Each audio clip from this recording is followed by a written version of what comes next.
Dashuria nuk duhet të bëhet pengesë për një rritje të mirë.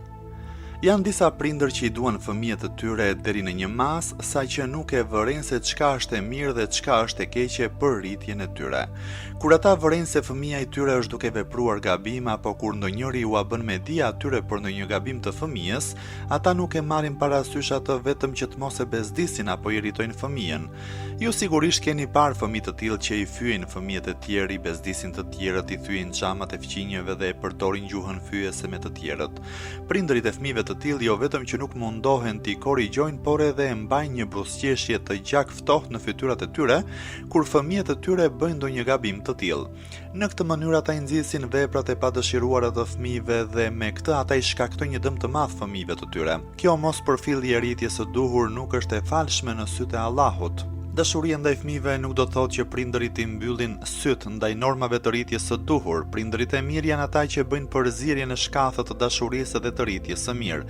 Ata i duan fëmijët e tyre dhe e mbajnë syrin realist mbi sjelljen e fëmijës së tyre.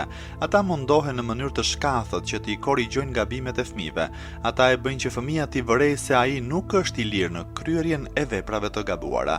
Fëmijës i është dhënë në dije fakti se nëse prindërit e duan atë për shkak të gjërave të mira që i bën, ai gjithashtu edhe mund të dënohet për ndonjë gabim të kryer. Prindërit duhet të kuptojnë se fëmia do të rritet në një adoleshent dhe do të bashkëveprojë me të tjerët në shoqëri.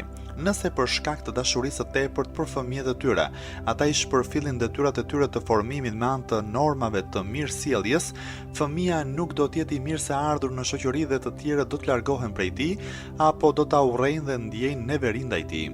Duhet që të ngulitën në mendjen e fëmijëve se të tjerët nuk do të jenë sikur prindërit që i mbyllin syt ndaj çdo gabimi të tyre dhe të vazhdojnë për t'i dashur ata. Në shoqëri personi do të pranohet vetëm për shkak të sjelljes së mirë të tij. Imam Muhamet Bakiri thotë: babai më i keq është ai që i do fëmijët e tij për te kufive. Aliu, urdhëruesi besimtarëve, ka thënë: janë zvogluar gabimet e atij që ja kanë mësuar sjelljet e mira. Imam Muhamet Bakiri thotë: babai im i nderuar kishte parë një person duke shkuar me djalin e tij.